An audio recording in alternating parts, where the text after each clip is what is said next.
Hello, church.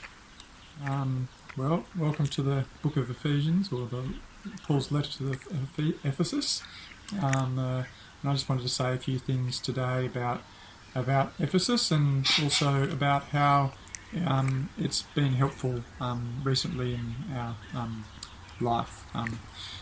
Recently, we as a family have had a few struggles, and there's been some conflicts in the family, and this has caused a lot of sadness and a fair bit of suffering for us.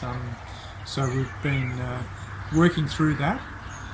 In the past, it was even harder because we didn't have Jesus in our life, but now we do, and He's really become the bedrock which we live on, and so the struggle hasn't been as hard as it could have been, and there's been a lot of conflict in our family, and so Ephesians has been really helpful because it's all about bringing the church together, bringing family together under God, and so it's been really helpful to be reminded of the fact that we are actually always united in God through our faith in Christ. And I just wanted to read this one little verse, a couple of verses here in Ephesians from Paul's prayer for the Ephesians. And I pray that you, being rooted and established in love, may have power together with all the Lord's holy people to grasp how wide and long and high and deep is the love of Christ, and to know that His love that surpasses knowledge, that you may be filled to the measure of all the fullness of God.